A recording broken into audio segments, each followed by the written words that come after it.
Josh and Jonah. What do you think you guys showed in that game against Utah? I think we showed some resilience in drives where we might not have come away with the result we wanted to. We just kept chugging, kept going, tried to keep executing best as we could to get the points that we were after.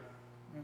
Piggyback of what Josh said, prior to that week, we were kind of emphasizing, physicality because, this defense is really physical up front. And, obviously they've stopped, runs in the past for like less than 90 yards. And then we were emphasizing on that, just physicality and just go in there and just play our ball. And how cool is it to see Deuce get out there and have a good game? Man, I'm happy for him, prior to the game, I can tell he was locked in, I just told him before the game, don't, just like what I told Rhino, don't make this moment too big. I mean, I seen in his face, he was so confident going into that game. And then as the game went on, it was like, easy for him. Mm-hmm.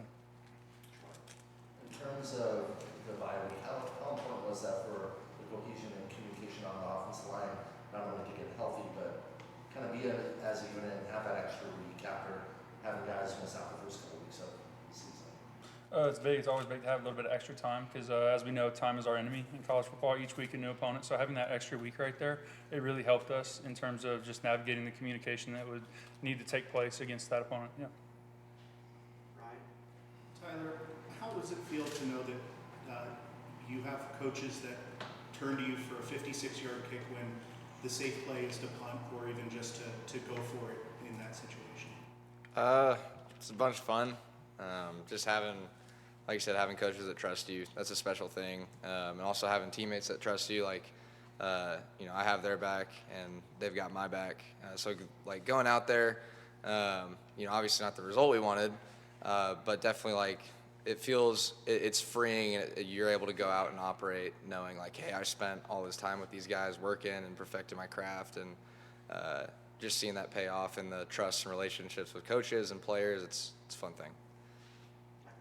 Tyler, there was a time, I believe, when you were kind of the shorter distance guy and Lucas was the longer distance guy, but now, you're kicking 50-plus yarders with regularity. What have you done to improve your range? I think I've always had the range, but the biggest thing is Lucas was fantastic at transferring his weight through the ball. Like, he's a phenomenal ball striker. And so just being around him and seeing how he did that was big.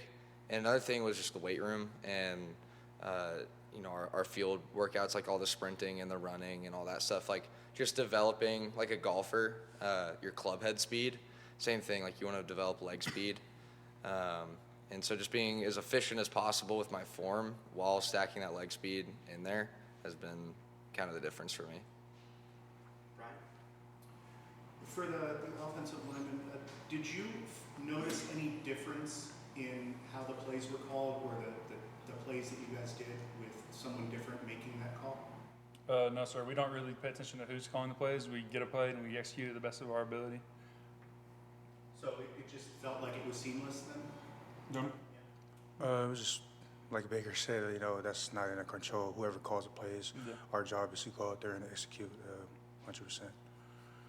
Justin, you guys feel like maybe the loss against Kansas State maybe took some pressure off you guys, and maybe the game against Utah you were a little bit more loose?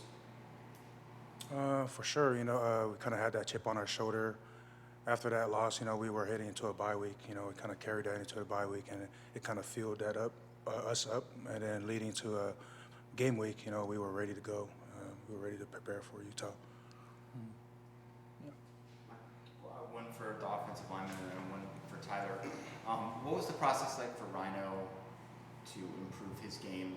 I think he gave up 5 pressures against Kansas State and then none against Utah, and was going up against one of the best defensive ends in the conference.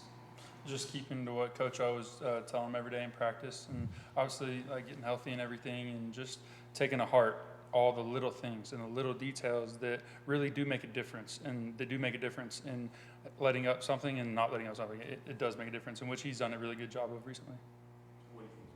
All that happens in practice. After that game, we kind of watched the film. I took Rhino after practices and then try to fix on some things that he needed worked on, and then he agreed with it, and then from there on, he kind of improved on his techniques. And then for Tyler, Lucas was here a bunch during training camp. I don't know if it's still around, but what were some of the things that you guys talked about or worked on together? He was just sharing a lot with me, like what he's learned in the league from guys. Because there's a lot of ins and outs of the games. It's kind of like I always compare kicking to golf. Like sometimes you look at like a PGA caddy and their knowledge of courses and their knowledge of, hey, this is the shot you play, this is this club you use.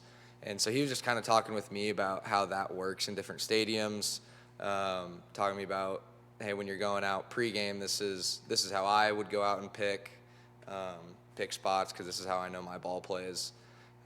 One of the things you learn, and I've really learned over this past year, is kicking is not about being a perfect kicker, but it's about being a great adjuster.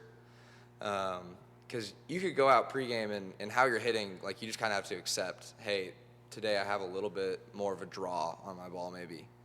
And so he was talking to me about the mental game of like, you know, you may be hitting in the net feeling like, oh, the draw is not there, but if that's how you were hitting pregame, you just got to trust it.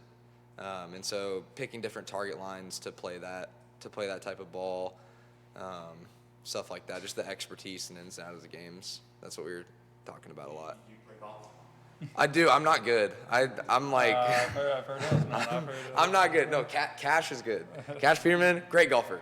Awesome guy to be around. He's a fun time. I don't golf. I wish I could. So, yeah.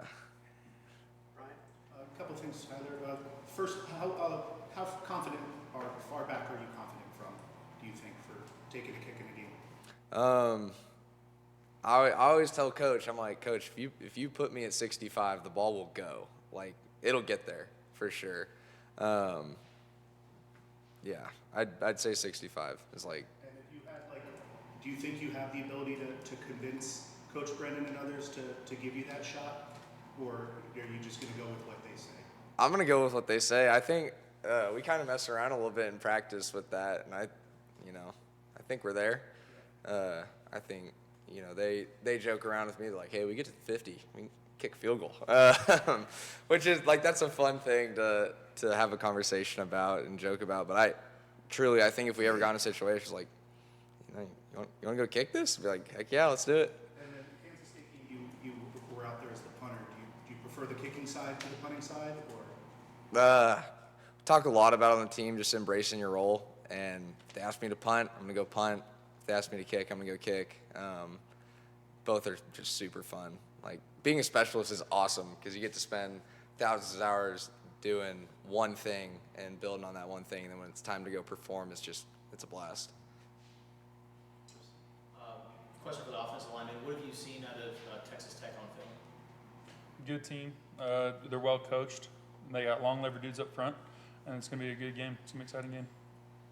A lot of movements, a lot of stems. So we're gonna go into this game expecting some movements up front. Not just one formation. They run a lot of multiple defenses, so gotta stay ready. Last question, Michael.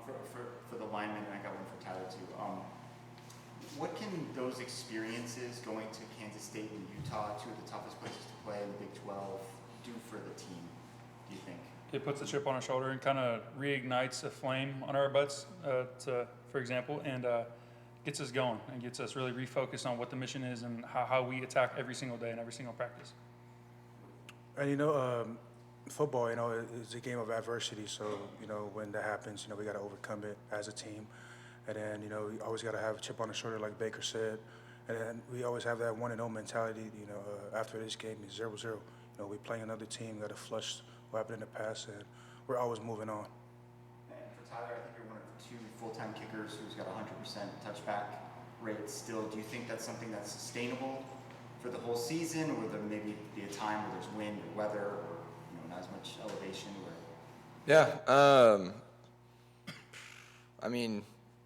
Yeah, my body will hold up to it, like hitting the touchbacks.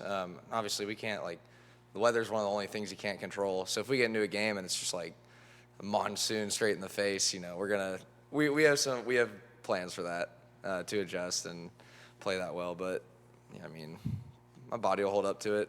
100% touchback is kind of something that's fun and I want to try and get, but whatever they ask me to do, we'll do. So. Thank you, Appreciate guys. you guys. Thank you. Thank you guys.